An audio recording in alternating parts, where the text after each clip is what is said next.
बताते हैं, ब्रह्म विद्या के अंतर्गत भगवान श्री कृष्ण बताते हैं कि हमारा शरीर है, ये सिर्फ एक माध्यम है। हमारे शरीर से बलवान हमारी इंद्रियां हैं। कौन कौन सी इंद्रियां? 5 ज्ञान इंद्रियां और 5 कर्म इंद्रियां। ज्ञान इंद्रियों में आँख, नाक, कान, जीभ, त्वचा। कर्म इंद्रियां में हाथ, पैर, गुदा, लिंग, मुख। 10 इंद्रियां। तो हमारे शरीर से बलवान इंद्रियां हैं, ज्ञान इंद्रियां और कर्म इंद्रियां, 10 इंद्रियां हैं। इंद्रियों से बलवान मन है, मन से बलवान बुद्धि है, और बुद्धि से भी बलवान आत्मा है। भगवान कहते हैं कि जिसने अपने आत्मा पर विजय प्राप्त कर लिया, अपने आप पर विजय प्राप्त कर लिया, उसके लिए फिर कुछ भी जीतना बाकी नहीं है। उसने संसार को जीत लिया है। तो कोई भी व्यक्ति यदि अपने आप को जान लेता है, अपने आप को जीत लेता है, तो फिर उसके लिए और कुछ भी जानना जरूरी नहीं होता है। जैसे कोई भी व्यक्ति है, एक मोबाइल को बनाना जान जाता है, तो सारे मोबाइल का वर्किंग प्रोसेस जान लेता है। इसी प्रकार एक आत्मा के बारे में जानना कि आत्मा है क्या, ये कैसे काम करता है, ये किसके अधीन है, बस इतना ही जान लेना ब्रह्म विद्या है। ये पूरा सांख्य शास्त्र को वो समझ लेता है। इंद्रियां कौन कौन सी हैं? तो 5 ज्ञान इंद्रियां और 5 कर्म इंद्रियां।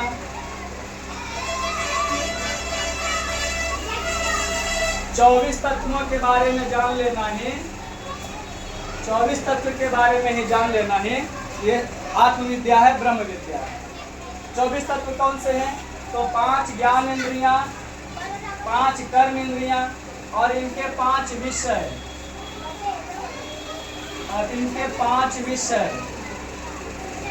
ये 20 हो गया। और मन, बुद्धि, अहंकार और आत्मा। इन 24 तत्वों के बारे में जान लेना ही आत्मज्ञान। 5 ज्ञान इंद्रियां, आँख, नाक, कान, जीभ, त्वचा। इनके विषय: आँख से देखना, नाक से सूंघना, कान से सुनना, जीभ से स्वाद लेना, त्वचा से स्पर्श करना। ये 10 हो गया। 5 कर्म इंद्रियां, हाथ, पैर, गुदा, लिंग, मुख। हाथ से काम करना, पैर से चलना फिरना, गुदा से मल त्याग करना, लिंग से जनन और मूत्र विसर्जन, मुख बोलना, खाना। ये 5 कर्म इंद्रिय और 5 इनके विषय। 20 हो गया। मन, बुद्धि, अहंकार, आत्मा। ये 4 मिलाकर के 24 तत्व होते हैं। इन 24 तत्वों के बारे में जान लेना ही और आत्मा को अपने वश में कर लेना ही ये आत्मज्ञान है।